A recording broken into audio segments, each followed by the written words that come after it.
y al romper la roca o al fragmentar la roca, lo que va a generar son fragmentos más pequeños de material, ¿cierto? Y de esos fragmentos más pequeños de material, pues uno si saca una muestra, ¿cierto? De material, esa muestra se puede ver de esta manera, ¿listo? Entonces, ¿qué pasa? Digamos que en la parte inferior izquierda de la imagen usted va a tener partículas gruesas, ¿cierto? O sea, estas partículas gruesas son fragmentos de roca, ¿cierto? Es decir, obviamente, digamos, el suelo para nosotros va a ser un material, ¿cierto? Que contenga tamaños por debajo de las 3 pulgadas, ¿listo? ¿Por qué razón? Porque, digamos, más allá de las 3 pulgadas ya uno empieza a hablar de material rocoso, ¿sí? O sea, no es propiamente exacto hablar de que el suelo, pues, digamos, es un material que va a tener un contenido, digamos, de partículas de roca o digamos, o una existencia de partículas de roca de más de 3 pulgadas, ¿listo? ¿Por qué razón? Porque nosotros en el laboratorio podemos establecer o podemos catalogar o podemos clasificar esas 3 pulgadas, ¿cierto? A partir de un proceso de tamizado, ¿listo? Es decir, ya, por ejemplo, a partir de las 3 pulgadas, pues ya nos queda difícil poder clasificar ese material. Mire, por ejemplo, acá tenemos este fragmento de roca. Entonces ya obviamente este fragmento de roca pues ya no es posible clasificarlo con métodos tradicionales, por ejemplo, como el método de granulometría por tamizado, sino que acá pues ya uno lo que tiene que hacer es utilizar, no sé, un pie de rey, por ejemplo, o una cinta métrica pues que le permita definir pues ese diámetro nominal. ¿Listo? Entonces, volviendo acá al cuento, obviamente dentro de esta muestra que yo les estoy mostrando o les estoy señalando, ahí pues van a existir varios tamaños de partículas, ¿listo? Pero uno lo que tiene que imaginarse acá es que, digamos, dentro de esta muestra va a haber, es decir, la misma forma de estas partículas de la esquina inferior izquierda, pero sencillamente con menos tamaño. Entonces, estas son las partículas granulares, o sea, la partícula granular pues va a tener forma de grano, ¿cierto? Entonces, esa es la diferencia principal entre los suelos no cohesivos, los suelos granulares y los suelos cohesivos, ¿listo? Ahorita vamos a ver una foto de los suelos cohesivos, ¿listo? Para que nos hagamos la idea de lo que tiene obviamente una masa de suelo.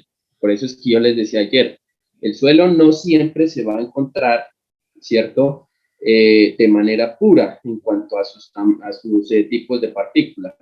O sea, pues es muy difícil encontrar solamente grava o es muy difícil encontrar solamente arena o limo o arcilla. Generalmente estos tipos de partículas están mezclados, ¿listo? O sea, están mezclados, tienen pues obviamente porcentaje, ¿cierto? ¿Por qué? Porque la misma geología, la misma acción del agua, pues va, digamos, descomponiendo no solamente en cuanto a la parte física, porque si nosotros nos referimos acá, digamos, en este cuerpo de agua, aquí hay una descomposición física del material parental, es decir, de la roca, ¿cierto? Sino que también hay una descomposición química. ¿Por qué razón? Porque el agua lo que hace es generar reacciones químicas, pues obviamente a largo plazo, ¿sí? Obviamente durante millones y millones de años, ¿cierto? Al material, ¿para qué? Para que los minerales, pues que esa roca parental o esa roca madre tiene, pues esos minerales puedan ser descompuestos y al final de toda la cadena se pueda generar lo que nosotros también tenemos en esta muestra, que digamos que en este caso es la arcilla, o sea, esta coloración, ustedes ven esta coloración café, en esencia pues es acción de partículas arcillosas, ¿listo? Entonces mire, por ejemplo, ahí ya uno va relacionando esas dos tipologías de suelo, ¿cierto? Que son el suelo no cohesivo, ¿cierto? Y el suelo cohesivo. Entonces, los suelos no cohesivos, ellos se conocen como suelos gruesos granulares, pero inclusive por aquí están también los finos granulares, perdón, sino que para el entendimiento es más fácil asociar suelos gruesos granulares pues, que suelos finogranulares. ¿Por qué razón? Porque los suelos finogranulares, es decir, los limos, ellos pues son bastante asociados a las arcillas. ¿Por qué? Porque ellos se pegan a las arcillas o las arcillas se pegan a los limos. ¿Listo? Entonces, en este caso, ellos no tienen cementación. Es decir, o sea, la forma de trabajo de los suelos no cohesivos es una forma de fricción. O sea, ¿qué quiere decir fricción? La fricción está asociada a la gravedad. ¿Listo? O sea, cuando usted analiza, por ejemplo, un corte de un talud, digamos que podemos tener, a ver, yo creo que este. O sea, cuando usted analiza, por ejemplo, este corte de este taludo, de esta ladera, o sea, ¿cómo se sostienen los materiales no cohesivos? Ellos se sostienen es por fricción, o sea, si uno, por ejemplo, en este caso dibujara, por ejemplo, digamos la zona de contacto o el contacto de dos partículas que sean evidentes, por ejemplo, esta partícula, un segundo.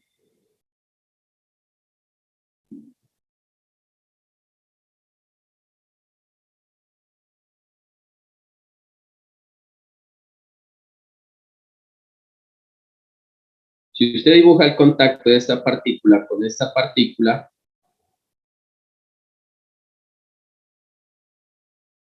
o sea, básicamente, digamos que si uno, por ejemplo, lo analiza, pues digamos por acá arribita, pongámoslo, esta partícula más grande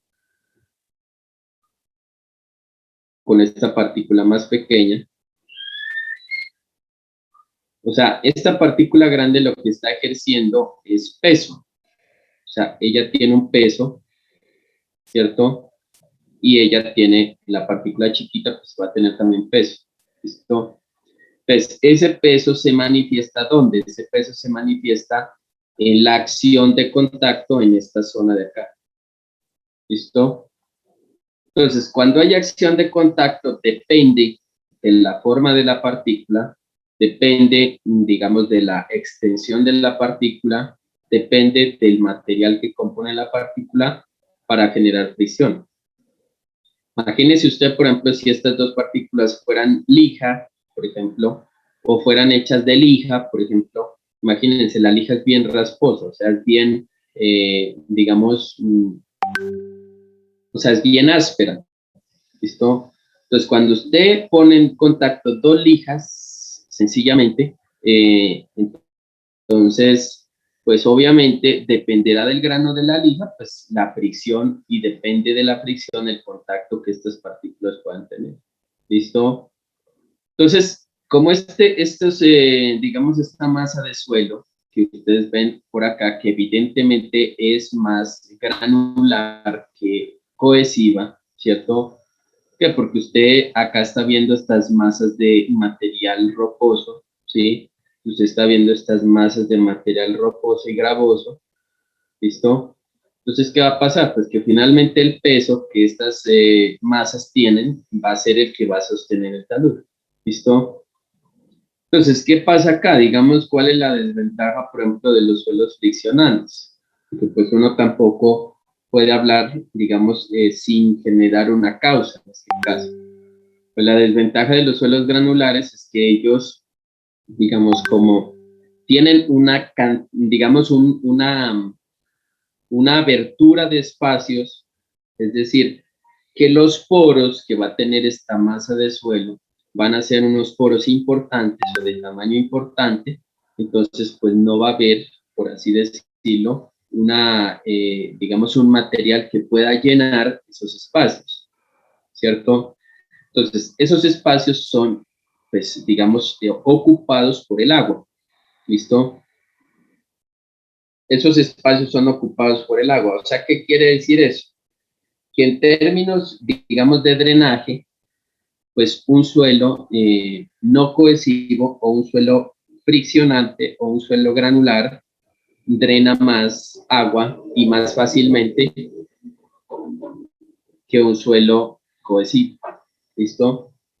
Entonces, pues obviamente, ustedes ven que las plantas de tratamiento de agua potable se utilizan son materiales granulares, es decir, se utilizan bien sea gravas o bien sea arenas para hacer el proceso de filtrado o para hacer pues el proceso de retención de partículas, pues, ¿cierto? Y de limpieza de suciedad inclusive.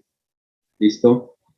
Entonces, ¿qué quiere decir esto? Que al final, como lo único que trabaja acá es la fricción, entonces para que este corte sea estable, pues el material necesitaría una componente adicional de resistencia.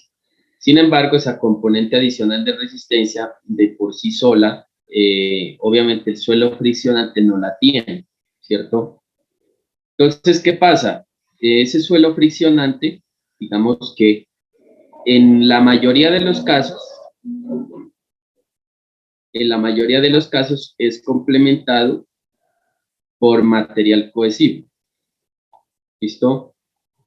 O sea, digamos que si nosotros hablamos en general, por ejemplo, de los suelos cohesivos, ¿cierto? Yo les estoy hablando en general de suelo cohesivo en general, o sea, repito, pero de todas formas el material cohesivo, el material pues está inmerso, está incorporado en la mayoría de los suelos. ¿Listo? ¿Por qué razón? Porque pues a veces se genera ese vacío de conocimiento, a veces se genera ese vacío de conocimiento que uno cree que solamente hay suelos friccionantes o suelos cohesivos, y en realidad eso no es cierto. Digamos que hay dos tipologías, pero estas dos tipologías se mezclan, ¿cierto? O sea, si uno va a ver, por ejemplo, este talud por acá, o este corte, usted en este corte tiene de todo. O sea, usted no puede decir, mire, es que yo tengo acá solamente material cohesivo, o acá solamente tengo material friccionante. O sea, usted en esta parte va a tener, digamos, pues a simple vista usted observa lo que es el material friccionante, que es este de acá, ¿cierto? Y a simple vista usted puede observar material cohesivo, que es este de acá, y es este de acá. ¿Listo? Entonces, miren en ese ejemplo, se observa pues el material cohesivo friccionante. Digamos que si usted, por ejemplo, fuera a ver otra foto, si nosotros observamos, por ejemplo, otra imagen acá, mire esta imagen, este corte de talud, entonces, pues a simple vista usted puede observar, pues vuelve y juega, usted puede observar material, ya les muestro, usted puede observar material friccionante, ¿listo? Usted puede observar material friccionante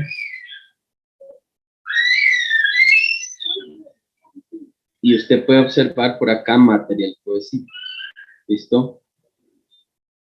Entonces, pues digamos que ese es un paradigma que a veces se sienta en la mecánica de suelos, ¿cierto? Que uno piensa que solamente hay o cohesivo o friccionante y no. En realidad, pues uno puede hablar de material mixto, es decir, material combinado de los dos, ¿cierto? O una tipología de suelo más genérica, que es un suelo, digamos, un suelo mixto, un suelo combinado. ¿Listo? Entonces, ya en el suelo cohesivo, las partículas son de menor tamaño, ¿cierto? Y básicamente la forma de unión en el suelo cohesivo es la parte de atracción electroquímica. O sea, nosotros estábamos hablando en el suelo no cohesivo, es decir, friccionante, estábamos hablando de fricción, por acá les estoy señalando, y les estoy mencionando acá que en el cohesivo, acá hay cohesión. O sea, la cohesión es atracción electroquímica entre partículas. ¿Listo? Entonces, ¿por qué se genera atracción electroquímica? ¿Por qué se genera? Por el tamaño de partícula. O sea, el tamaño de partícula, para que noten por ahí, de los cohesivos, o sea, va desde 0.002 milímetros hacia abajo. ¿O qué quiere decir eso? Que el suelo cohesivo o el material cohesivo es un material que tiene un tamaño menor a 2 micras. Imagínense pues el tamaño tan pequeño, ¿cierto? Entonces, esos tamaños de menos de 2 micras permiten que se genere, digamos, la acción química. ¿Por qué razón?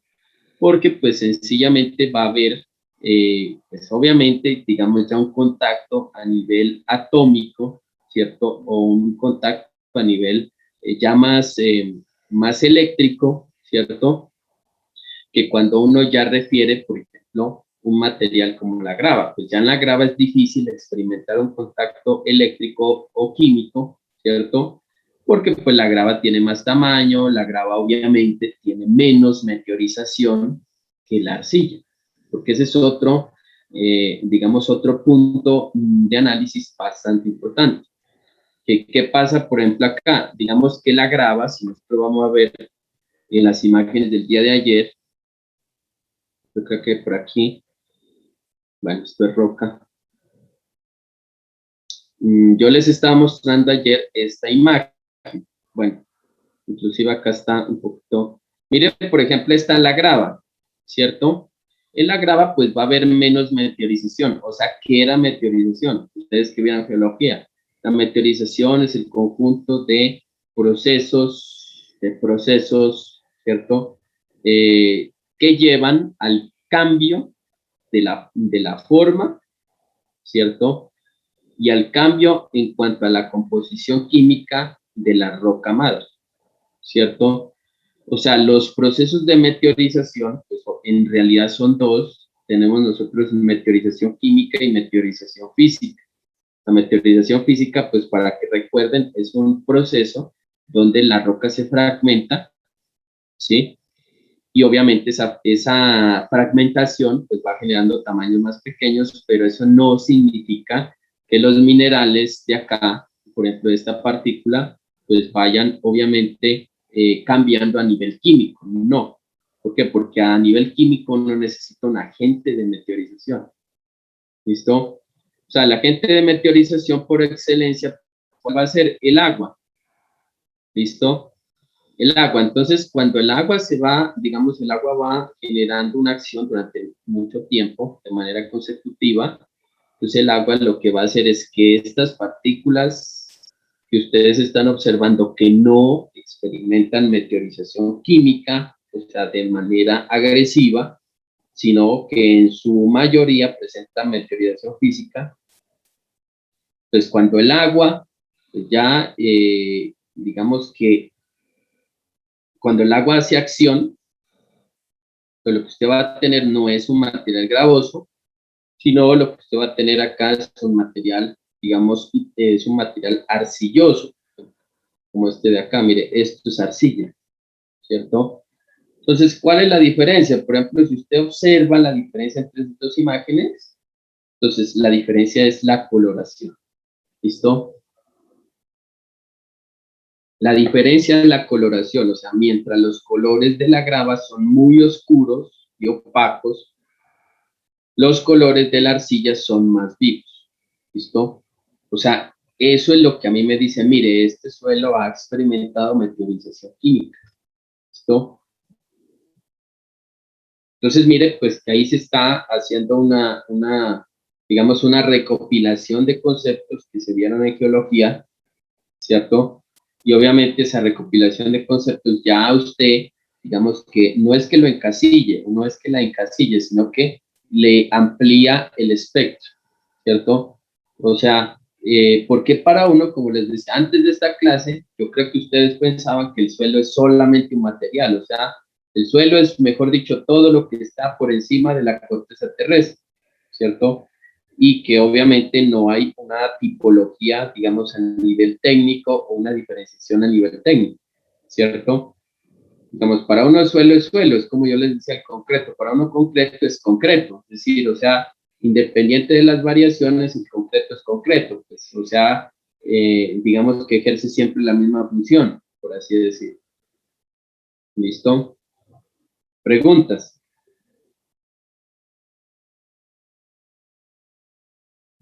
Profe, tengo una duda. ¿Sí? Con esto de los vacíos, usted me está diciendo que un suelo, pues que tenga un tamaño mayor, o sea, va a pasar más agua, ¿verdad? ¿Sí? Es decir, que ese suelo va a tener más vacíos. No, no. Lo que pasa es que, verano, nosotros tenemos acá la grava, por ejemplo. O sea, una cosa es tener tamaño de poro, ¿cierto? O sea, digamos que usted en este suelo, o sea, en esta grava usted va a tener prácticamente tres estados de la materia, ¿cierto? Usted va a tener un estado, digamos, bueno, voy a borrar esto que está muy en el celular. O sea, usted va a tener un estado sólido acá, ¿cierto? Representado pues por estas partículas. Ya dentro de esa unión o ese contacto de partículas, usted va a tener dos estados más, ¿cierto? Digamos que si este fuera, por ejemplo, un vacío aquí, ¿cierto? Pues usted aquí va a tener, digamos, dos estados adicionales, que es el estado líquido, ¿cierto? Y usted va a tener el estado gaseoso, ¿cierto? Usted va a tener por acá, pintando este de rojo, ¿verdad? Usted va a tener por acá el estado gaseoso, ¿cierto? Entonces, ¿qué va a pasar ahí? Que, o sea, tener un tamaño de vacíos, ¿cierto? Grande no significa que el material tenga mayor cantidad de vacíos que otro, ¿cierto? O sea, ¿qué quiere decir eso? Es como si usted estuviese analizando, por ejemplo, la tubería de un alcantarillado, ¿cierto? Pues en la tubería de un alcantarillado, pues si uno compara, digamos, una tubería de unas 10 pulgadas con una tubería de 33 pulgadas, pues obviamente la tubería de 33 pulgadas va a encauzar más agua que la de 10 pulgadas, ¿cierto? ¿Sí? Pero ¿qué pasa? Digamos que, es decir, si nosotros hacer esa analogía acá en el suelo, tener, digamos, esas 33 pulgadas, ¿cierto?, de espacio, no significa que todas esas 33 pulgadas, digamos, que me puedan ocupar este espacio en cuanto a los vacíos, ¿cierto? ¿Por qué razón? Porque estos tamaños de vacíos grandes lo que van a hacer es, digamos, disminuir la posibilidad de aumentar en cantidad otros tamaños de espacios vacíos, ¿cierto? ¿Qué quiere decir esto? Que el material es bueno en cuanto a drenaje. ¿Por qué? Porque el material tiene estos espacios vacíos grandes, ¿cierto? Pero eso no quiere decir que el material, por ejemplo, sea, digamos, bueno para retener agua, no. Digamos que esa retención de agua, en ese caso, es lo opuesto a lo que estamos mencionando, en este caso, que es la conducción de agua, ¿cierto? Si nosotros fuésemos a hablar de retención de agua, digamos, el material que es idóneo para retener agua es el material arcilloso. ¿Por qué razón? Porque el material arcilloso tiene menos tamaño de espacio vacío, menos tamaño. ¿Por qué razón? Porque usted en el suelo arcilloso, en el material arcilloso, habla de que la partícula tiene menos de 2 micras de tamaño. ¿Listo? Entonces, cuando usted analiza acá esto internamente, digamos, esos millones y millones de partículas de menos de 2 micras, si usted analiza esa cantidad, usted puede decir que acá hay más cantidad de espacios vacíos que en este suelo de características friccionantes. ¿Listo? O sea, ¿eso a qué me lleva a pensar? ¿O qué me, digamos, o qué me dice o qué me enfoca? Digamos que si yo quisiera saber cuál material, por ejemplo, se deforma más respecto a la acción de la carga. Es decir, yo quisiera saber si es el cohesivo o es el granular, pues yo digo que es el cohesivo. ¿Por qué razón? O sea, porque el cohesivo tiene mayor cantidad de espacios vacíos. Mayor cantidad, no mayor tamaño. ¿Listo? Lo que pasa es que uno confunde lo que es cantidad y tamaño. Las dos cosas son diferentes. ¿Listo? Mientras que el tamaño obviamente es un área, ¿cierto? Que no está siendo ocupada por nada, o está siendo ocupada por agua, o está siendo ocupada, digamos, por gas, por ejemplo, por oxígeno, ¿cierto?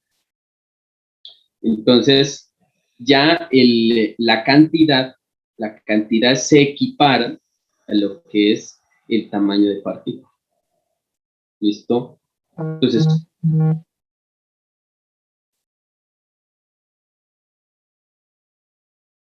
Entonces, como acá nosotros tenemos mayor cantidad de partículas, entonces nosotros podemos tener en cuenta, o podemos decir que este tipo de suelo, que es el cohesivo, va a tener mayor relación de vacíos. Mayor relación de vacíos. ¿Por qué?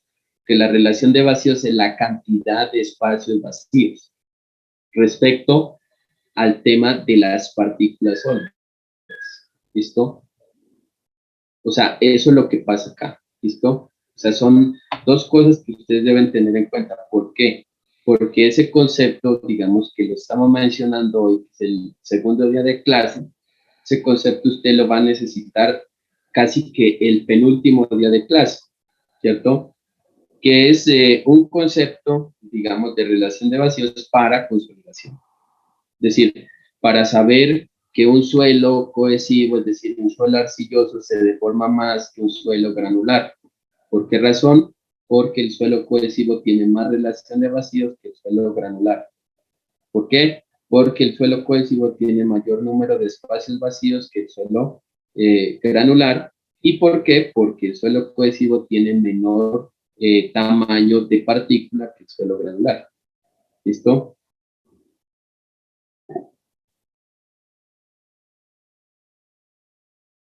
Listo, profe, muchas gracias. Bueno, entonces ya al final están los orgánicos, ¿cierto? Pues los orgánicos ya son suelos, como les digo, que a nosotros pues poco nos interesan. O sea, son suelos que para nosotros existen, obviamente, que digamos que eso hace parte pues también de la misma acción pues de la vida, ¿cierto? O sea, por ejemplo, acá en esta imagen, el suelo orgánico es esta capa negra que ustedes están viendo en la parte superior, ¿sí? Entonces, o sea, para nosotros, ¿qué, digamos, qué es lo que nos interesa del suelo orgánico? Retirar de las obras civiles, ¿cierto? ¿Por qué razón? Porque el suelo orgánico es un suelo que está en constante descomposición, ¿cierto? ¿Por qué razón? Porque el suelo orgánico contiene una cantidad importante de materia orgánica, es decir, pues restos de hojas, restos de animales, restos, ¿cierto? De, digamos, de troncos, etcétera. ¿Listo? Entonces, de todas formas, nosotros vamos a ver una prueba que se llama el límite de consistencia, que esa prueba nos ayuda a establecer cuándo un suelo es orgánico, ¿cierto? O sea, el suelo orgánico no solamente es definido a partir del color, digamos, de esta coloración negra que les estoy mencionando, sino que si yo quisiera saber, por ejemplo, si este suelo subsiguiente, digamos, este suelo que les voy a señalar acá en la imagen, si yo quisiera saber si este suelo, digamos, también es orgánico, entonces aquí lo que yo necesito es hacer una prueba de límites de consistencia, ¿cierto? Que esas las vamos a ver en el laboratorio. ¿Listo? Entonces, esos serían los tres tipos de suelo, ¿vale? Entonces, los orgánicos poseen gran cantidad de materia orgánica, son altamente compresibles, ¿cierto? ¿Por qué? Porque ellos se siguen descomponiendo, es por eso que en las obras toca retirarlos, o sea, toca quitarlos. Pues ya, pues uno en cualquier obra sabe de que la capa orgánica, digamos que tiene alrededor de 60 centímetros, toca quitarla, ¿listo?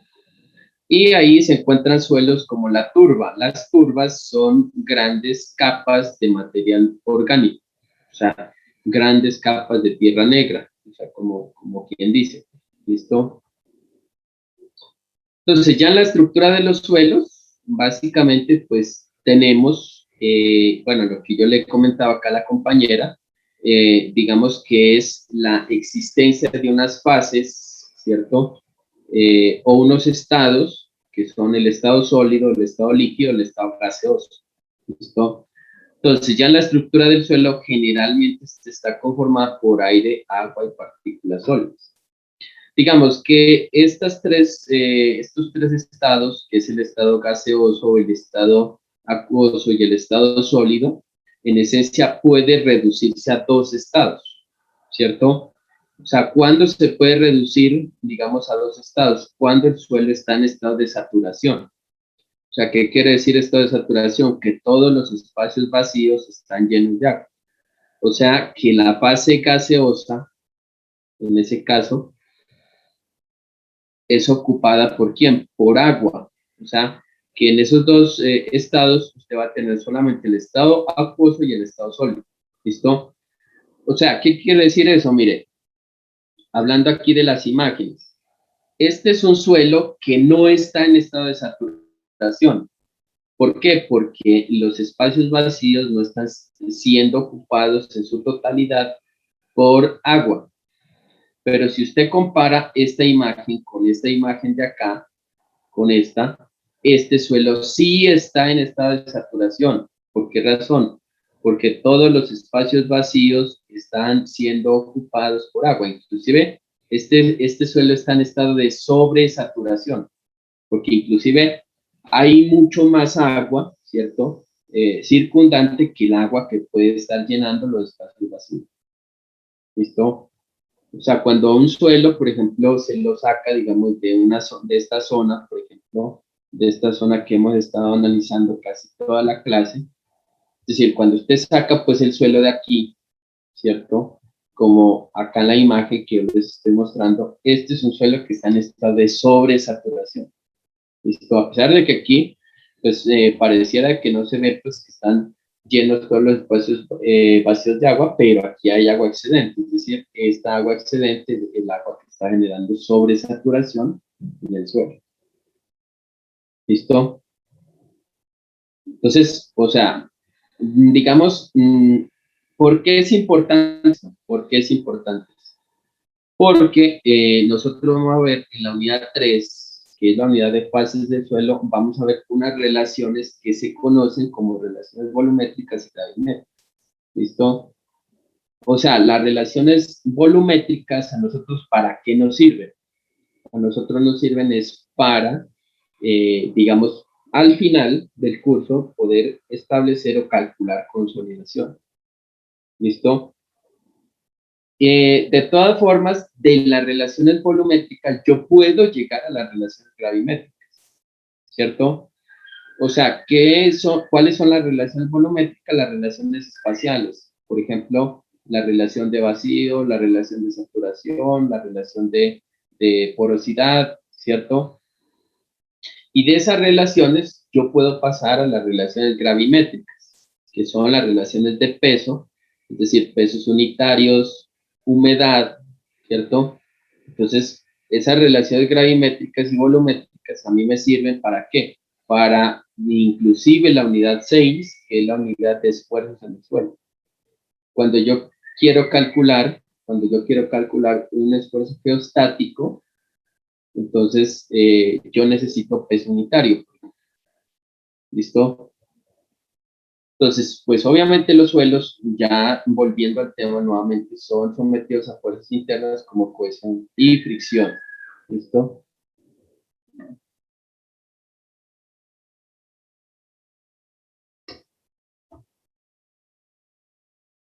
Entonces, ya en cuanto a las fuerzas internas, un suelo que no posee cohesión, inclusive ya lo vimos en la imagen, un suelo que no posee cohesión forma una estructura aislada.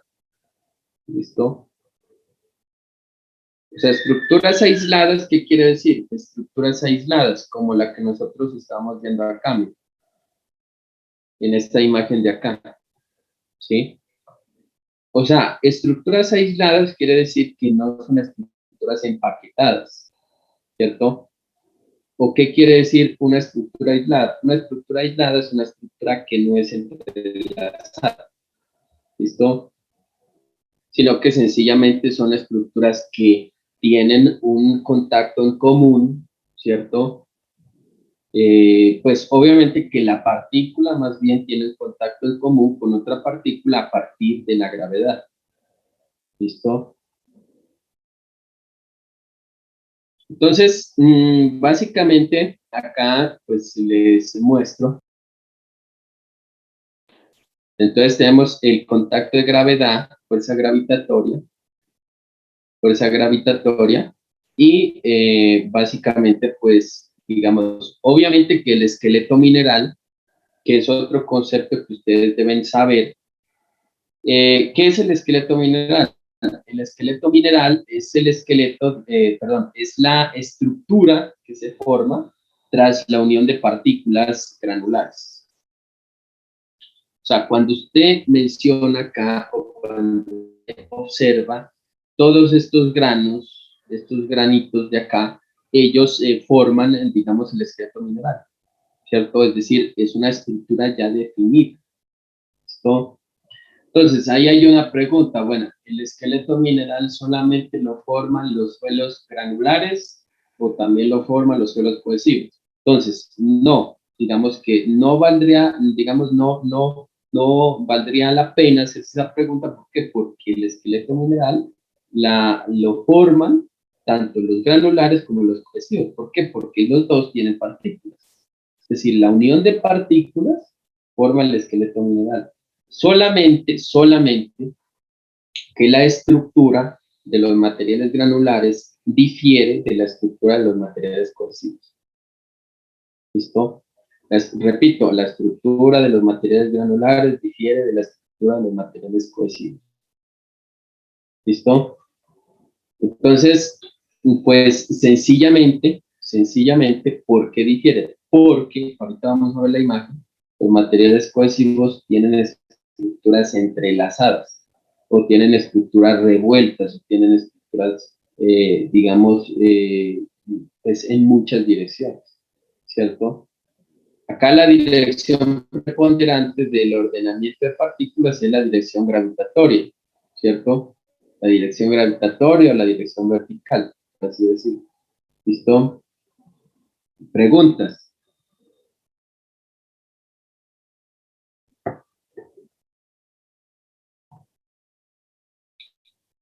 Entonces, digamos, los granulares, ellos experimentan una fuerza que se llama cohesión aparente.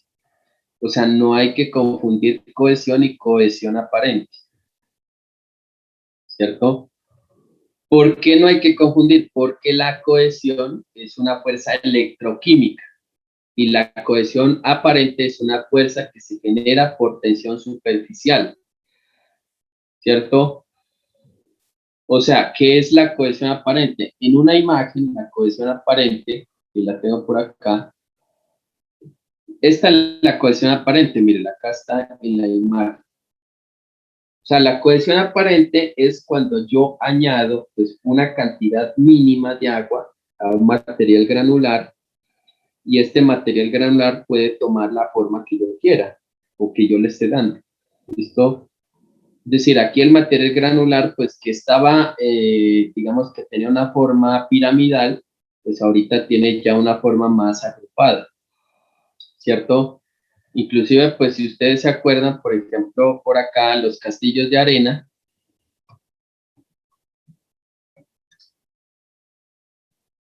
De los castillos de arena, pues ellos tienen sencillamente una forma gracias a la tensión superficial, ¿cierto? O gracias a la cohesión aparente, ¿listo? O sea, ¿qué quiere decir esto? Que esta fuerza o estas fuerzas acá son unas fuerzas, o sea, la pregunta es, ¿son fuerzas permanentes o son fuerzas temporales. En realidad, la cohesión aparente es una fuerza temporal, no es permanente. ¿Por qué razón? Porque si el grado de saturación cambiara aquí, ¿qué quiere decir? Que si llueve, pues sencillamente esto se deshace, esto pues ya queda obviamente hecho trizas, pues nuevamente. ¿Listo? Entonces, esa es la cohesión aparente que se debe a la tensión o puede ser de tensión superficial. ¿Listo? ¿Sí? ¿Qué tal, profe? Buenos días. Hola, buenos días. Profe, una pregunta. ¿La cohesión aparente se podría ver afectada por el nivel freático del suelo? Sí, sí. Sí, porque el nivel freático lo que hace es generar saturación, ¿no? O sea, el nivel freático lo que hace es llenar los espacios vacíos que están presentes obviamente en esa masa de suelo y obviamente ya las fuerzas de tensión superficial desaparecen. Porque prácticamente la tensión superficial es cuando usted tiene dos poros, digamos que cuando usted tiene por acá, bueno, yo creo que se puede dibujar aquí. Cuando usted tiene estos estas dos partículas, o sea, ¿qué es la tensión superficial? La tensión superficial es esta laminita de agua que usted va a tener, o este espaciecito de agua que usted va a tener acá, y este espaciecito lo que hace es generar esta tensión superficial, ¿cierto? O sea, usted va a tener tensión superficial en esta dirección, tensión superficial en esta dirección, ¿listo? Entonces, cuando ya la cantidad de agua empieza a aumentar aquí, entonces, ¿qué pasa? Ya, obviamente que no se genera, digamos, ese jalonamiento de partículas, sino que ya las partículas es como si se relajaran. Es como si ya las partículas, como sencillamente ocupan con otro, es decir, con otro estado, con el estado líquido, ocuparían dos estados de la masa del suelo. Entonces, por eso es que ya los suelos inclusive son menos resistentes cuando se genera la acción del nivel freático, que cuando existe, digamos, una ausencia del nivel freático. ¿Listo? Profe, pero eso, digamos, se ve como más afectado donde son suelos como más arcillosos, ¿no? Porque si se ve un suelo con nivel freático alto y que sea rocoso, ¿qué sucede ahí? Sí, es decir, no tanto arcillosos, ¿no? No tanto arcillosos porque la cohesión aparente se presenta es en granulares, ¿cierto? En granulares, ¿sí? Entonces, ya por ejemplo, cuando hay roca, o sea, cuando usted tiene, por ejemplo, yo tengo acá una imagen de un macizo rocoso, ¿sí? A ver. Esta creo que es. Mire, por ejemplo, usted tiene acá dos materiales, en esencia, ¿sí? Usted va a tener, pues, ya lo que es la roca. Mire, esto es roca, o sea, todo esto es roca, perdón. eh, Todo esto es roca, ¿listo? Y esto de acá arriba, todo esto es suelo, mejor dicho, todo esto es suelo, ¿listo? O sea, ¿qué pasa con la roca? Pues la roca es un material que tiene menos espacios vacíos que el suelo. O sea, la roca es un material que tiene, digamos, la forma de manejar agua de la roca es a partir de unas discontinuidades que ustedes observan por aquí, que son unas fisuras que existen en el material. ¿Listo? ¿Eso qué quiere decir? Que la roca pues no es afectada por agua. O sea, no es que en la roca, por ejemplo, si hay flujo de agua, se vaya a afectar. ¿Listo? O sea, pero el suelo, cuando hay flujo de agua, sí se afecta. O el suelo, cuando hay cambio en el agua, en la cantidad de agua o en el tema de saturación, sí afecta sus características. Sobre todo, ¿por qué? Porque estamos hablando acá de cohesión aparente, ¿listo? Y sobre todo el suelo, cuando tiene más presencia de agua, el suelo se forma o se comporta de una manera líquida. Por ejemplo, si a este suelo usted le añadiera bastante agua, el comportamiento de este suelo fuera de esta manera. Mire, esto es líquido. O sea, en líquido usted le puede dar cualquier forma aquí, o sea, el líquido en este caso tiene una resistencia al corte muy baja, ¿sí? Entonces, esa es la gran diferencia que existe entre el material rocoso y el material de suelo, ¿cierto?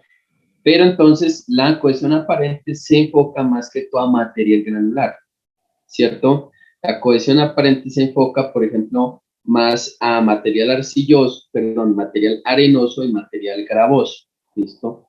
Es la cohesión aparente. Pues que la diferencia entre cohesión y cohesión aparente es que la cohesión aparente es una fuerza temporal que se genera por acción de agua en poca cantidad y la cohesión, o sea, no cohesión aparente, sino cohesión sola, por así decirlo, es una fuerza de atracción electroquímica que existe entre partículas y que la cohesión, pues básicamente la que le da la resistencia al corte de este material. O sea, la cohesión, si usted va a ver, por ejemplo, este talud que yo les estoy mostrando acá, este talud, por ejemplo, aquí tiene pues varias características, ¿cierto? Este talud pues va a tener por acá arriba, digamos, va a tener cohesión, por así decirlo, si nosotros fuéramos a sectorizar las características, entonces este material tiene más acá abajo cuando ya hay una transición, porque ya se empiezan a ver unas partículas granulares, entonces por acá va a haber, digamos, tanto cohesión, ¿cierto? Como fricción, ¿listo? Y si usted se va pues más abajo, ¿sí? Es decir, este material de acá va a tener puramente lo que es tema de fricción. La fricción se cataloga o se enfoca mecánica de suelos como phi. O sea, el phi es o la letra phi, perdón, es una letra que representa lo que es el ángulo de fricción del material. Y la cohesión está representada por C, ¿cierto? Por la inicial de la palabra. ¿Listo? Entonces, eso es lo que eso es lo que se puede analizar acá. ¿Listo?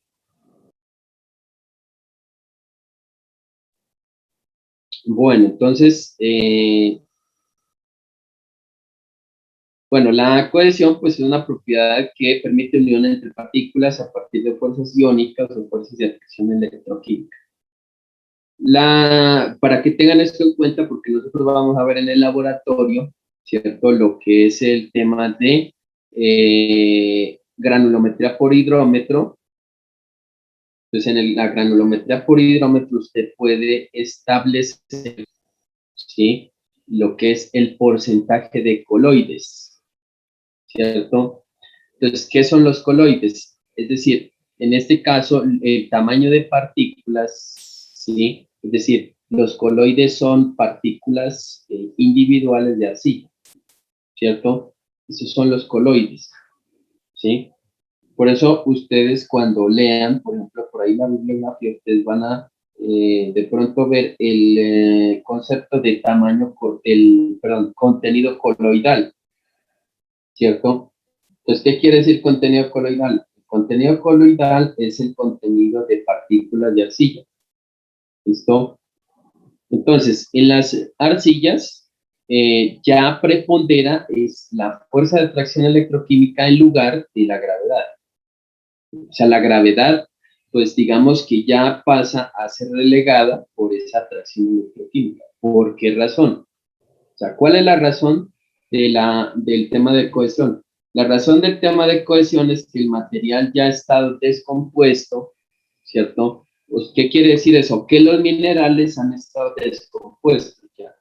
O sea, que los elementos químicos han sido separados de su origen y al ser separados de su origen, es decir, gracias al proceso de meteorización química, entonces al final, digamos que esos elementos químicos en flotación o en suspensión se van uniendo, ¿cierto?, en este medio de transporte y al unirse, pues van generando nuevos minerales.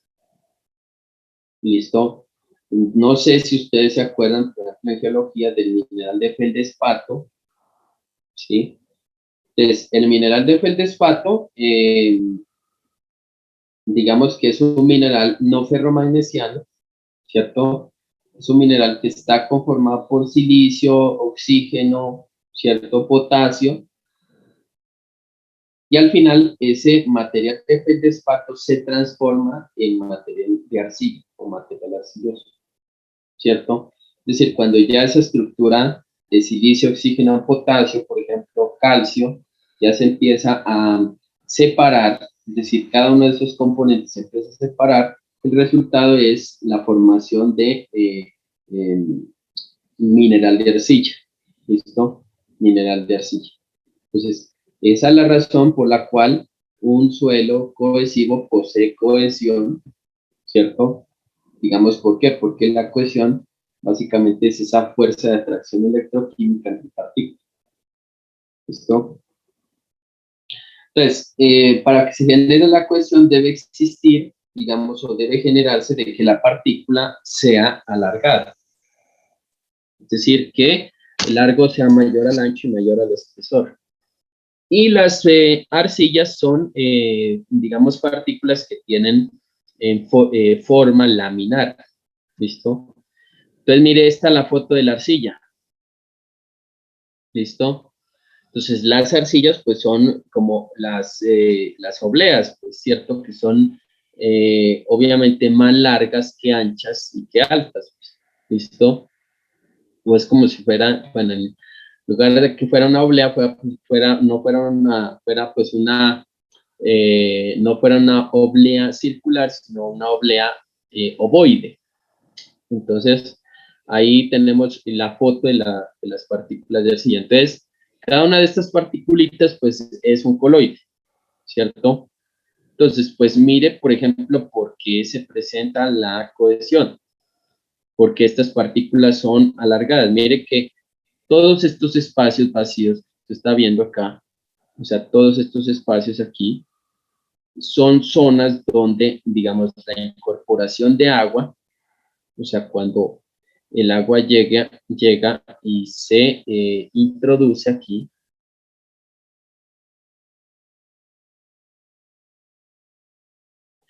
cuando el agua llega y se introduce, hay, digamos, una atracción, ¿cierto? Una atracción, digamos, de pronto soportada, ¿no? Se podría decir. ¿Por qué? Porque las arcillas, ellas tienen carga negativa y el agua tiene carga positiva, ¿cierto? O sea, un material que tiene carga positiva, pues obviamente atraerá a un material que tiene carga negativa como las arcillas. ¿Listo? Entonces, por ejemplo, ahí la pregunta de la compañera, eh, bueno, digamos que los espacios vacíos, ¿cierto? O la cantidad de espacios vacíos, ¿cierto? Es soportada en este caso con, digamos, el tamaño de partícula, ¿cierto? Entonces, mire, por ejemplo, si usted observa dos micras acá, pues que se está estableciendo, entonces, mire, usted esas dos micras, imagínese cuántas partículas pueden caber en 1 centímetro cuadrado, ¿cierto? Digamos, en 1 centímetro cuadrado, pues, un valor ahí tentativo, por ejemplo, pueden caber 10.000 partículas, por ejemplo, ¿listo? O 1 centímetro cúbico, más bien, ¿listo? Entonces, mire, en ese centímetro cúbico usted va a tener, digamos que, n cantidad de espacios vacíos, n cantidad, ¿listo?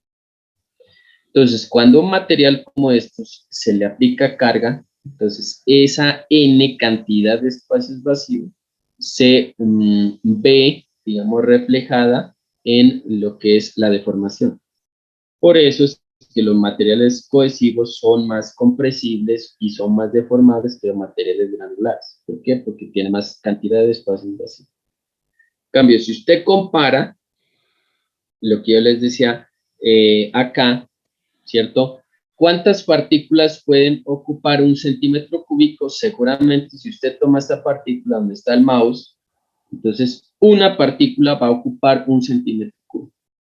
O sea, ¿cuánta cantidad de espacios vacíos va a existir digamos, en el suelo? Entonces va a existir 0 cantidad de espacios vacíos, digamos que si o tendiente a 0, en ese caso que al mostrarse o al presentarse esa cantidad, esa existencia, ¿cierto?, de partículas de ese tamaño. O sea, si las partículas ocupan 1 cm3, la cantidad de espacios vacíos se reduce. ¿Listo? Por eso es que en temas de deformación, estos suelos, que son los suelos granulares, o suelos gravosos, o suelos gruesos granulares, estos suelos se deforman menos que los cohesivos. Entonces, ahí hay que tumbar un paradigma. Uno piensa que porque los tamaños de espacios vacíos son más grandes, uno cree que se van a deformar más. No, no, ¿por qué razón? Porque los suelos granulares y los suelos gruesos granulares, en este caso que son las gravas tienen gradación, ¿cierto? Tienen gradación. ¿Qué significa gradación? Que existe una cantidad, ¿cierto?, de tamaños de partícula variada, y esa cantidad de partículas o de tamaños de partículas se va sobreponiendo. ¿Para qué? Para que las partículas más pequeñas puedan ocupar los espacios que van dejando la unión de partículas pues mucho más grandes. Y las partículas pues mucho más pequeñas van ocupando los espacios que van dejando las partículas intermedias. ¿Listo?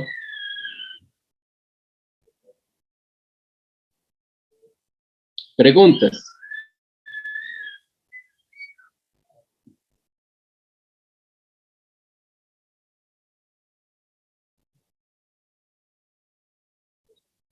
Ya, por ejemplo, cuando uno ve la estructura de un limo, ya los limos, ellos son un poquito más, no son tan aplanados, sino son un poquito más redondeados.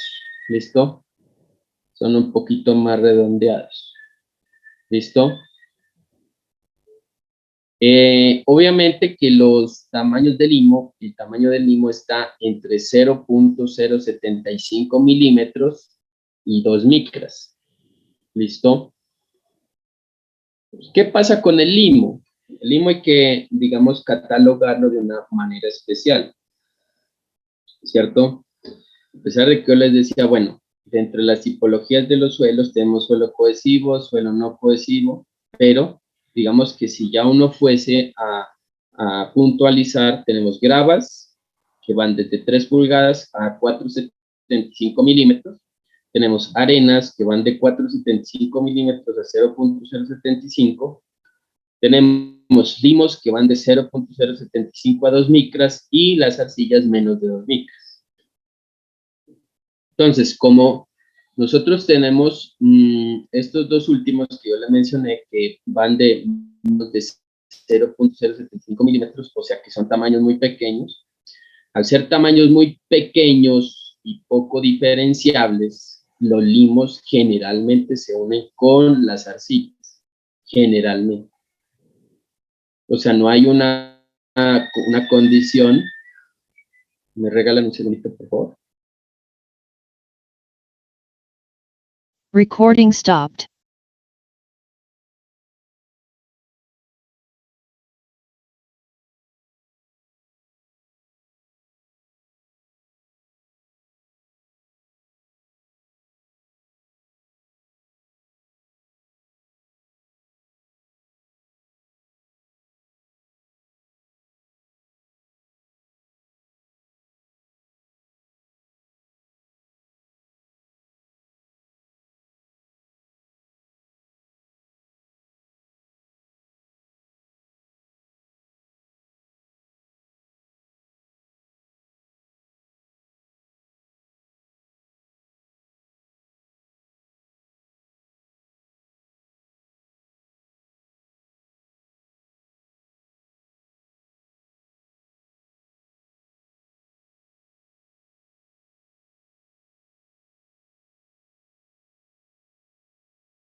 Listo, muchachos.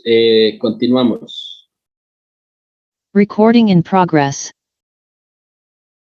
Bueno, entonces lo que yo les decía, ¿no? ¿Qué pasa pues con los limos? Entonces, ya por ejemplo los limos, lo que yo les comentaba ayer, ¿no? Nosotros tenemos, mire, esta imagen, por ejemplo, acá este talud, ¿cierto? Entonces, pues, es decir,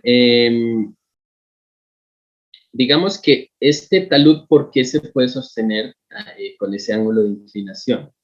¿Sí?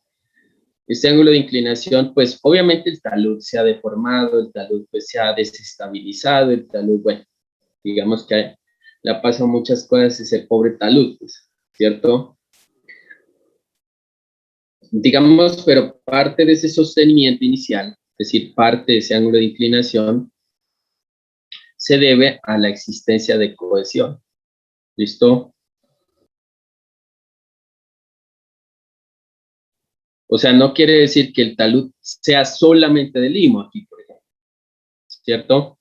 Sino que, como yo les decía, en realidad los limos están muy asociados a las partículas de arcilla por el mismo tamaño. ¿Listo? Entonces, acá nosotros, ¿y por qué yo digo que esto tiene cohesión? ¿Listo? Mire, yo digo que esto tiene cohesión porque dentro de esta colada de suelo, ¿cierto? Hay unas zonas de adherencia con las paredes del talud existente. ¿Listo? O sea, si el suelo fuera solamente limo, entonces no habría tal adherencia. ¿Listo? Entonces, eso es lo que nosotros tenemos que tener en cuenta. Entonces, ¿qué pasa? Ya dentro digamos, dentro de cómo se puede catalogar el suelo, uno puede hablar de suelo limo arcilloso, ¿cierto? O inclusive cuando uno cataloga la arcilla, por ejemplo, uno habla de arcilla limosa, ¿cierto? O sea, en el laboratorio nosotros vamos a aprender a cómo identificar un tipo de suelo a partir del uso de los sentidos. ¿Listo? Para eso, pues hay un material audiovisual para que ustedes, obviamente, lo observen, que es una buena forma de establecer o de catalogar los distintos tipos de suelo.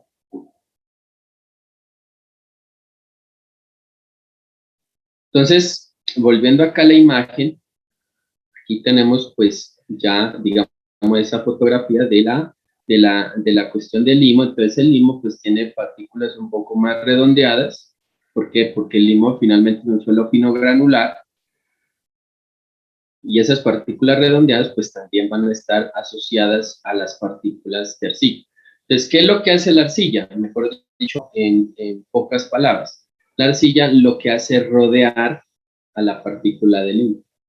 Es decir, estas partículas de acá que forman empaquetamientos y forman obviamente también, digamos, diferentes o se disponen en diferentes direcciones.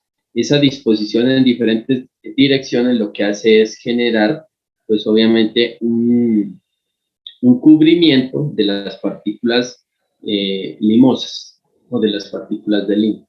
¿Listo?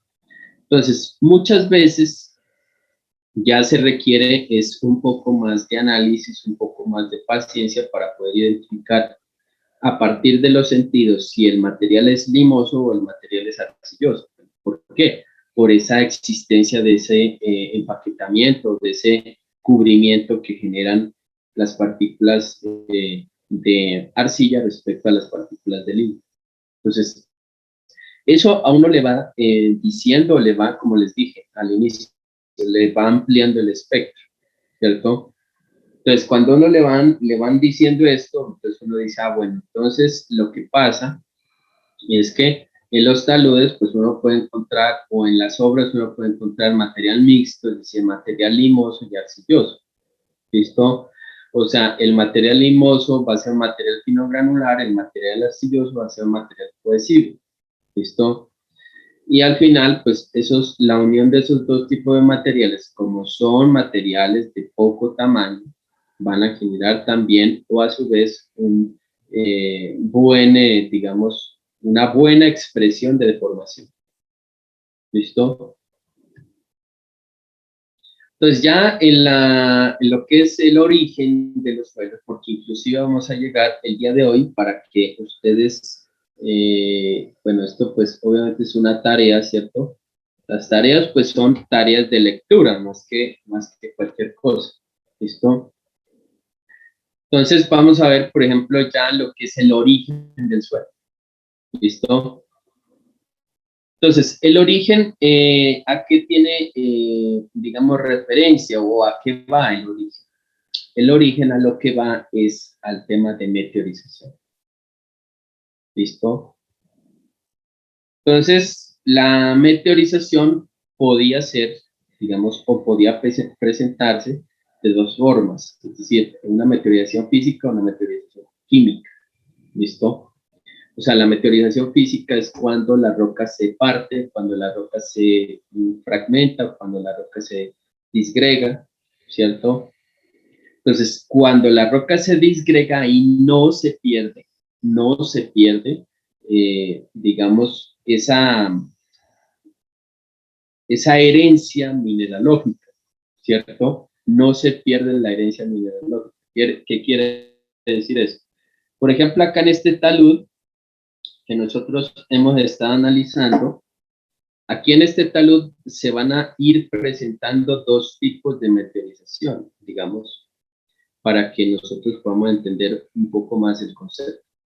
En esta parte inferior, ustedes van a ver meteorización física. Aquí hay meteorización física. ¿Por qué hay meteorización física? Porque la roca se está fraccionando, o sea, la roca se está partiendo. ¿Listo? O sea, todas estas particiones lo que generan es este sistema de grietas. Estas grietas, pues que ustedes las vieron en geología, se llaman discontinuidades. ¿Listo? Inclusive por aquí hay otras grietas. ¿Listo? Entonces, si yo voy a analizar el material que está en esta zona inicial de análisis, ¿cierto? Entonces, el material es este, miren. Miren. Este material. O sea, este material es producto de la meteorización física. ¿Listo? O sea, mire que en este mismo material hay hay un sistema de fracturas, ¿cierto? O hay un sistema de descascaramiento. Inclusive ese tema de descascaramiento se llama meteorización esferoidal. Entonces ven acá la roca ya en forma de esfera, ¿cierto? Pero entonces, ¿qué pasa? Si nosotros vamos a analizar ya la composición mineralógica de esta roca, es muy similar a la composición mineralógica de la roca madre, ¿cierto? Es decir, la composición mineralógica de la roca que está por debajo, ¿dónde estaba fallando? Aquí, está por debajo de todo este manto, digamos, de roca y suelo. ¿Listo? Entonces, la meteorización física no cambia la condición mineralógica, no la cambia. O sea, lo que va a cambiar la meteorización física es ya el tema de la forma de la partícula, la forma, como ustedes acaban de ver. ¿Listo? Entonces, por acá arriba se presenta otro tipo de meteorización, es decir, a partir de esta zona de acá, que yo les estoy dibujando, es decir, de esta zona hacia arriba, hacia acá, se presenta otro tipo de meteorización que se llama meteorización química. Entonces, la meteorización química sí cambia la estructura mineralógica del material. ¿Por qué? Porque acá nosotros vamos a tener suelo, ¿cierto? Y el suelo es muy diferente al material rocoso. ¿Listo? Entonces, si a mí me preguntan qué tipo de material yo voy a tener por acá, entonces lo que yo les decía, aquí voy a tener pues material arcilloso, es decir, material de características cohesivas. ¿Listo? O sea, para que obviamente haya una transformación desde la roca hacia el suelo, se necesitan millones y millones de años. A veces lo que yo les decía, por ejemplo, en geología, a veces uno no alcanza a comprender esto. ¿Por qué? Porque la escala de tiempo del ser humano pues, es una escala muy reducida, ¿cierto? Imagínense, el ser humano pues lleva, según los últimos registros, más de 100.000 años, ¿cierto? Bueno, digamos desde la evolución, como 140.000 años lleva en la faz de la Tierra, ¿cierto? Y pues obviamente nuestro planeta tiene 4.500 millones de años de edad. O sea que eso pues es una fracción pues muy mínima respecto a la edad realmente de nuestro planeta. ¿Listo? Pues ahí se nos genera, ya volviendo al tema, se nos genera lo que es el tema de meteorización química, que es así nos cambia la estructura mineralógica del material. Para que haya meteorización química se necesita un agente de meteorización por excelencia, que es el agua. O sea, cuando hay lluvias, obviamente ahí se nos genera, pues ya, se nos genera esa descomposición. ¿Listo? Preguntas.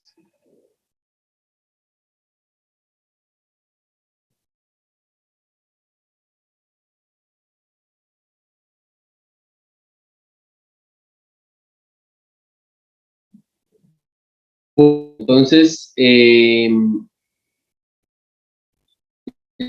temas de suelos cohesivos, las propiedades sí se alteran, ¿cierto? Por el tema de descomposición mineralógica.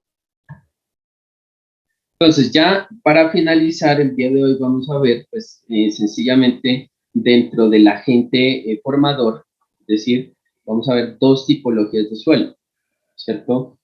Que son los suelos transportados, ¿cierto? Y vamos a ver los suelos residuales, o sea, son dos tipos de suelo, ¿listo? ¿Cuál es la diferencia, por ejemplo, entre un suelo residual y un suelo transportado?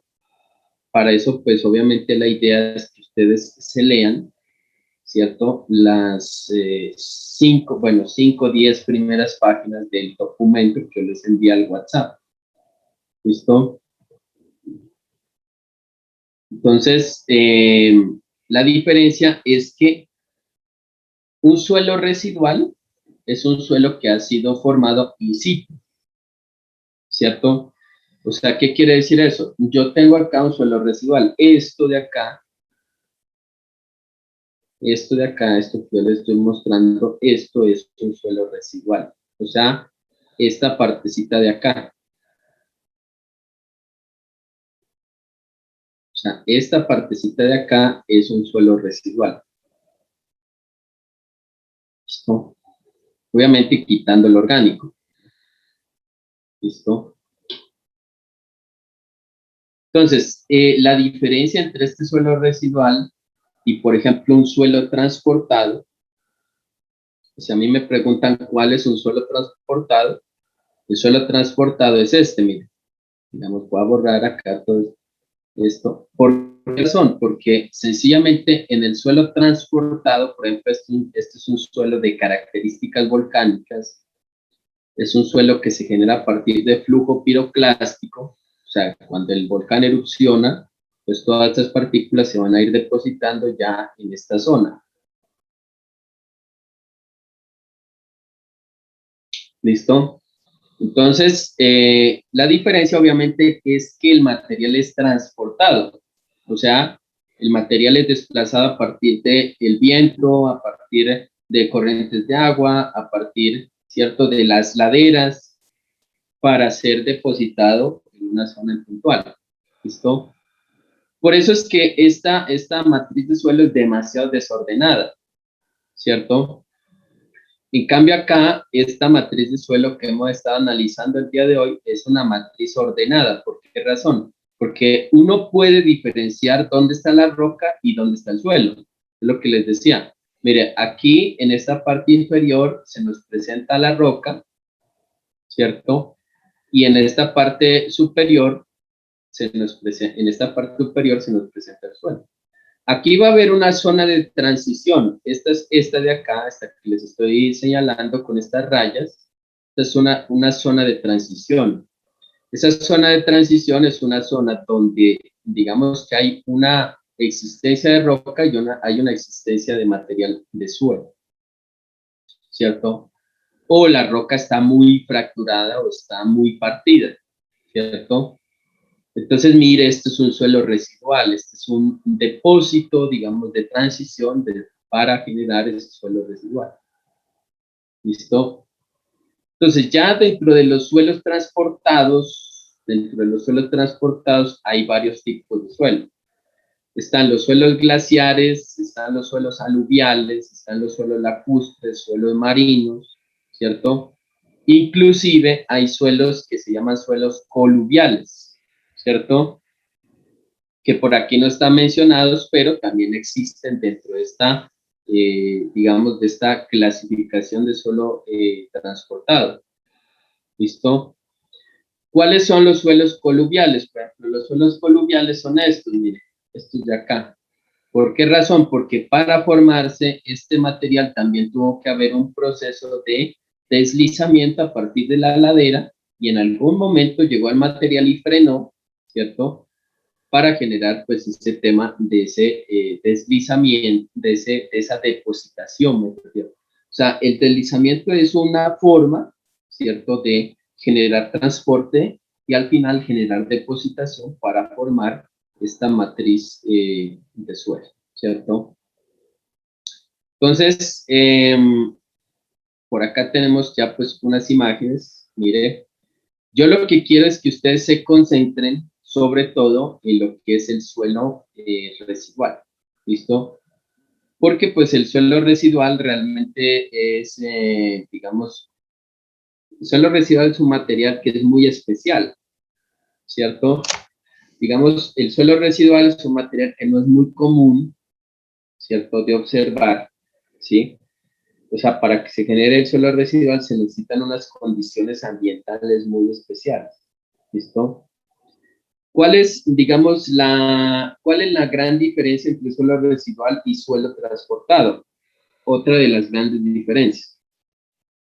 La diferencia es que el suelo residual se cataloga por perfiles de meteorización, ¿cierto? O sea, si ustedes ven por acá, donde yo les estoy señalando, hay un grado de meteorización o hay un perfil de meteorización, ¿listo? O sea, ¿qué quiere decir perfil de meteorización? Perfil de meteorización quiere decir que es el grado de descomposición de la roca. O sea, cuando uno habla de suelo, cuando uno habla de suelo, ya es una roca demasiado descompuesta. Es, por ejemplo, ustedes están viendo esta parte de la derecha. Entonces, el suelo es cuando ya los rastros de la roca son mínimos, o sea, ya no se observa, digamos, no se observa la estructura de la roca madre. ¿Listo? Entonces, a medida que uno va avanzando en profundidad, ya la estructura de la roca madre se nota. ¿Listo? Es lo que vuelve y juega, estamos observando en esta parte de acá. Nosotros tenemos en la parte superior suelo, y a medida que nos vamos profundizando, ya aquí nos situamos en un material rocoso. ¿Listo? Entonces, ¿cuál es otra de las grandes diferencias? La otra de las grandes diferencias es que uno puede diferenciar los estratos en un material residual. ¿Listo? O sea, mire, acá es fácilmente identificable qué es el suelo, qué es la transición a roca y qué es la roca. ¿Listo? Es muy fácil la identificación, mientras que acá es muy difícil, ¿por qué? Porque uno no puede decir acá hay varios estratos, sino acá lo que uno dice acá es un solo estrato. Esto es, todo es lo mismo, se puede decir, por todo, toda esta agrupación de materiales es el mismo material a pesar de que hay una combinación de roca y suelo. ¿Por qué? Porque digamos, ese sitio se generó es por la existencia de mecanismos de transporte. ¿Listo? Entonces, la idea ya, pues, obviamente, es que ustedes se estudien prácticamente hasta la página número 10 del,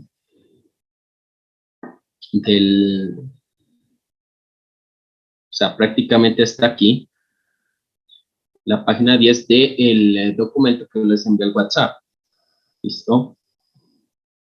O sea, acá prácticamente está la definición de un suelo residual, ¿cierto? Los suelos residuales, pues básicamente se generan en zonas de confluencia intertropical, o sea, zona, digamos, tropical, ¿cierto?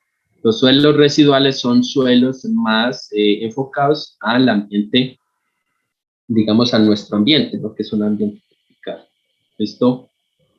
Entonces, la idea es que se estudien, pues, ese documentico, pues, hasta la página 10 y la próxima clase, obviamente, continuamos. ¿Listo? ¿Preguntas?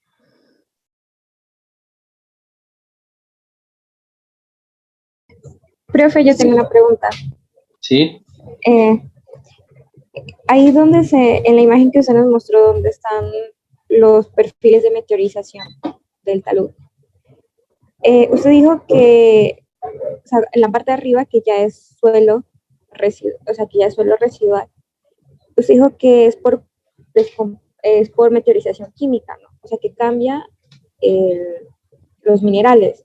O sea, digamos que si la roca sana, no sé, es un silicato, o sea, que en la parte de arriba ya no va a tener, o sea, no sé, o sea, minerales relacionados con eso, o cómo es la transformación.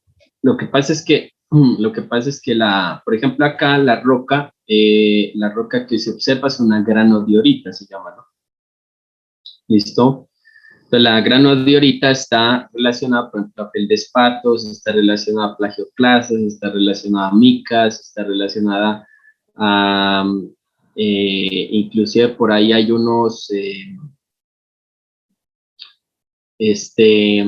hay unas horblendas, ¿cierto? Lo que pasa es que ya cuando se va generando esa transformación química, ya esos minerales no se llaman de esa manera.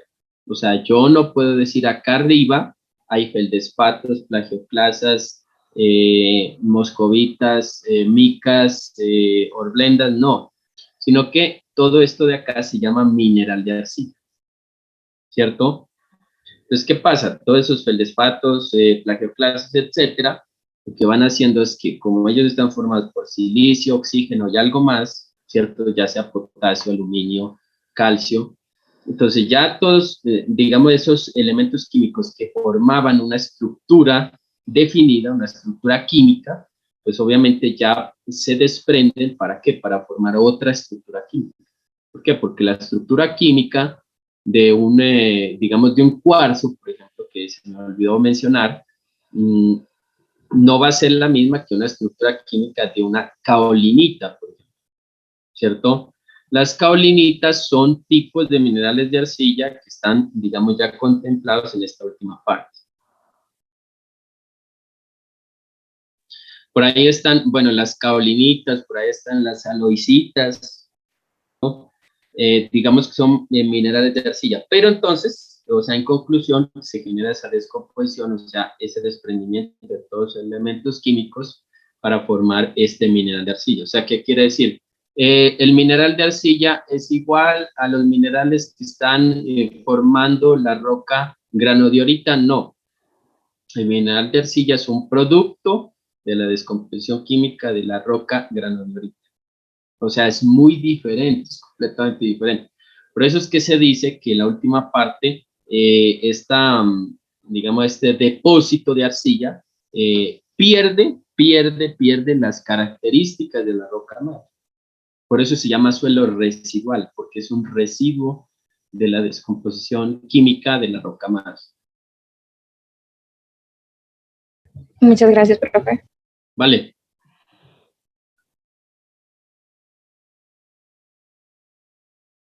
Recording stopped. Bueno, entonces por ahí me estaba mencionando, pues disculpo, pues les interrumpí, pero pues obviamente, pues digamos que la idea era dar la clase, ¿listo? Entonces, pues como tiene cuestiones que con otra asignatura y que se cruza, entonces ese no es una cuestión suya, ¿cierto? Es una cuestión de horarios y todo. Entonces, para solucionar, porque pues, uno en la vida tiene que solucionar en lugar de generar inconveniente, entonces las clases para el próximo viernes, ¿cierto?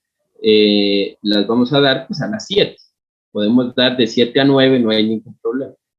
Inclusive para mí es bueno, ¿por qué? Porque a las 10 yo tengo otra clase, ¿listo? Entonces, no hay inconveniente, por ahí que tenían, se les cruzaba con administración, me decían por ahí internamente en el chat. Entonces, pues ya la clase de mecánica del suelo la damos a las 7, por mí mejor, pues para madrugar un poco más, ¿listo? Listo, Entonces, ingeniero, muchas gracias. vale. Pues yo no sé si hay algún inconveniente con alguien, ¿no? Pues si expresa pues alguna cuestión, pues no sé si Profe, pues el ya, problema no era tanto con o sea, pues obvio la teórica no se cruzaba, sino más bien con la práctica, que es a las 10.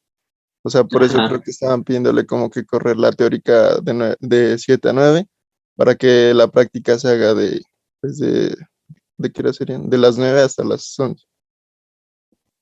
la práctica de las 9 a las 11, ya. Claro, pues porque la práctica es la que se cruza con administración. Ya. Pues de todas formas tocaría correr las dos, ¿no? Porque pues, o sea, prácticamente Claro, era por eso, profe. ya. Profe, buenos días. Hola, buenos días. Qué pena interrumpir. Fresco, O fresco. sea, ¿para cuándo correr la clase hoy? No, ya para la otra, ¿no? Quedaría ok. No, o Pues sea, pero en esta fecha, o sea, el viernes. sí, ¿no? Pues, o sea, es decir, mejor dicho, quedaría la teórica, quedaría de 7 a 9 y la práctica quedaría de 9 a 11, ¿no? Pero a algunos se nos cruza, profe, también, ¿Con qué se les cruza? con administración, O sea, administración, ¿a qué horas es? de 7 a 9. De 7 a 9, no, pues ahí sí tenemos problemas, pues, mejor dicho. O sea, ¿y algunos son cuántos o qué? Es que no tengo, pues, como idea. Profe, lo más ideal sería dejar el viernes como está y solamente pues cambiar como había quedado martes y miércoles. Porque si no, así se Sí, nos Sí, va, profe. ¿no? ¿verdad? Sí, Sí, si profe, no, déjelo así, por favor. se vuelve un despelote eso ahí, ¿no?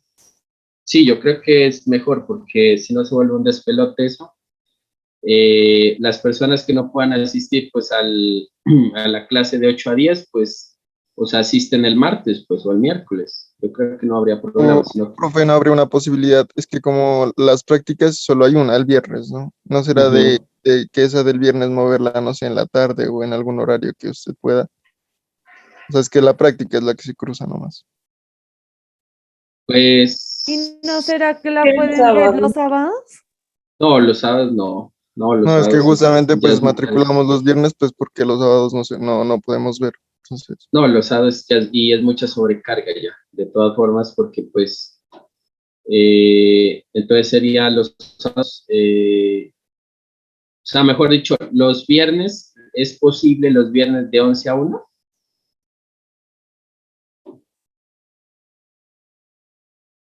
O sea, todo el día Profe, tienen administración, entonces. yo tengo práctica de 8 a 10 el sábado.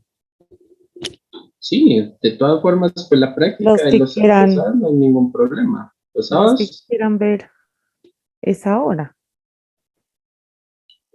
pues sí, de todas formas, esa es una opción, ¿no? Que pues, mientras tanto, se pueden, o sea, pueden asistir a los otros grupos, ¿cierto? El tema de la práctica. O sea, no hay problema que asistan mañana, ¿cierto? Pero, es decir, ya, pues ahí sí se nos sale un poco de las manos, ¿no? Porque pues ya tenemos de 11 a 1, de 9 a 11. Pues ya la última opción sería de pronto el viernes de 2 a 4. De pronto, pues ojalá no se les cruce con administración también. Análisis. Mejor dicho, entonces el viernes tenemos hasta las 10 de la noche clase. Entonces, pues, no sé, tocaría ver a ver qué. O sea, ¿y qué día tenemos disponible? Pues para poder ver, ¿el martes por la tarde tienen disponible o también todo el día tenemos clases?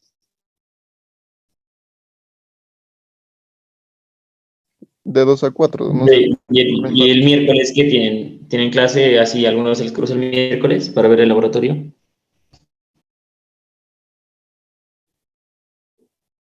Mejor dicho, o sea, Entonces, y sería lo que le digo, Luego pues, el viernes es que, de por ejemplo, de 4 a 6.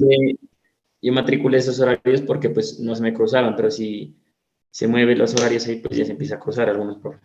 no, es que y se va a cruzar, porque todo el Claro, mundo pues profe, ve es lo cosas que pasa. diferentes. Por lo menos al grupo 2 de administración se le va a cruzar los viernes. Claro, ¿no? Y es que todo el día Una hora. administración tenemos, pues, ¿no? Pues, mejor dicho, Pues, o sea, ¿quién se encuentra en el grupo de prácticas los viernes? O sea, esas personas nomás tendrían que ver el horario que puedan, pues, para ver pues ver la sí, ¿no? práctica. Esa es la solución. Es que pues yo pensé que era el tema con la teoría, pero vea, hagamos una cosa. Las personas que se les cruza el día, pues mejor dicho ahora lo de la práctica, eh, pues me escriben al WhatsApp, por favor, y pues organizamos un horario, ¿listo? Organizamos un horario para compensar esa parte.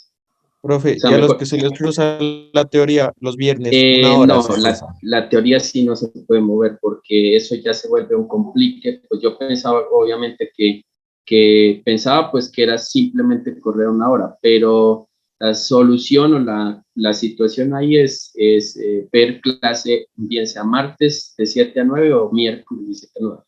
Porque si yo me pongo a mover ya esto, ya se nos vuelve un complique, un despelote, que yo tengo que ver administración, que yo hidráulica, que yo no sé qué, bueno, entonces se nos vuelve un complique para todos. O sea, Claro, entonces, profe, a mí sí me serviría, pues, mirar de 7 a 9 los martes, teórico.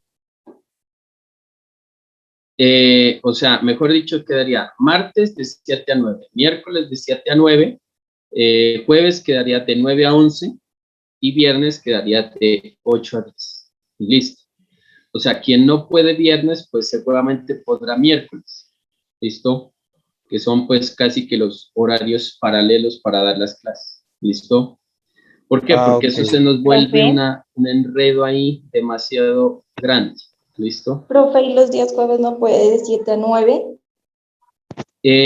Pues, o sea, volvemos a lo mismo porque a algunos se les va a cruzar con Claro. N materias, entonces, o sea, mejor dicho, pues casi que esos horarios toca dejarlos porque esos fueron los que plantearon en el Sapiens y obviamente en el Sapiens se supone que los horarios de sexto semestre no se cruzan, se suponen. Entonces, dejemos esa parte así más bien y los que tienen inconveniente con en la parte práctica, me escriben ahí al WhatsApp para ver cómo organizamos el horario. ¿Listo?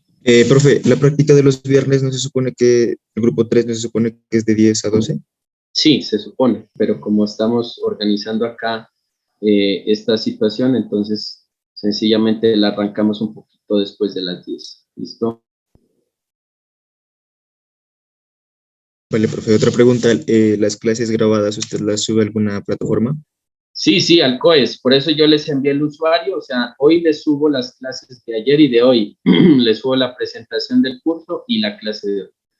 Por eso yo les envié al COES, perdón, al WhatsApp para que se matriculen al COES. ¿Listo? Inclusive, pues, no sé, en el momento creo que hay pues ya una cantidad de personas matriculadas. Voy a ver. Entonces, las personas del grupo 1, o sea, los que se van a quedar en el grupo 1, perdón, inclusive, no, ya hay una cantidad importante de personas, ya hay 42 inscritos.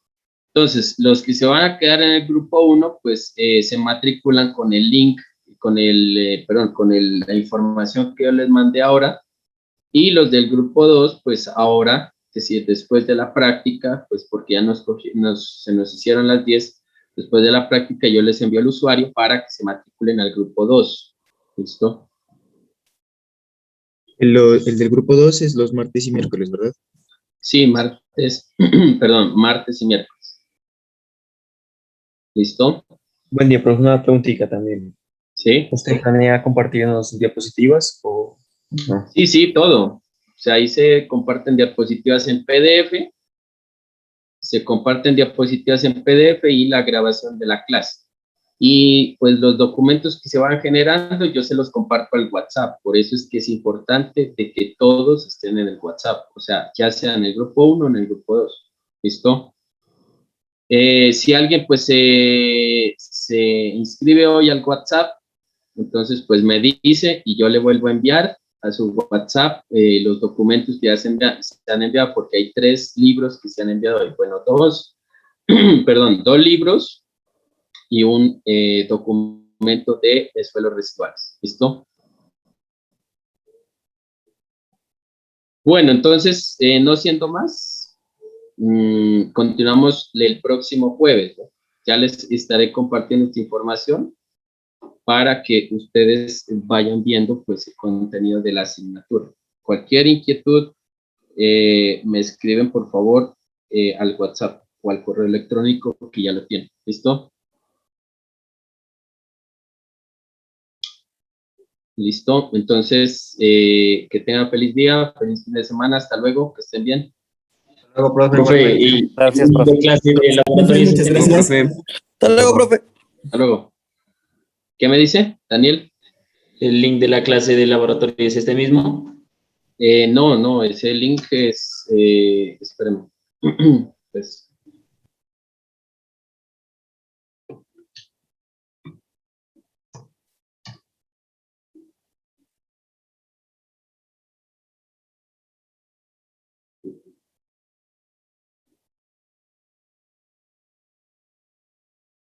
a ver, el laboratorio. A ver si será el mismo, pues no sé. Pues acá hay otro, ¿no? Sí, ha sido el mismo, ¿no? 6, 9, 24. Bueno, de todas formas ahí se lo dejo. No sé, pues entonces, para las personas del laboratorio, por favor me regalan 20 minutos, porque nos cogieron las 10:10. ¿Listo? A las 10:30 nos conectamos, por favor, ¿vale? Gracias. Vale, profe. Hasta luego. Hasta luego. Hasta luego, profe, gracias. Hasta luego. Bueno, estén bien, feliz fin de semana. Igualmente, profe.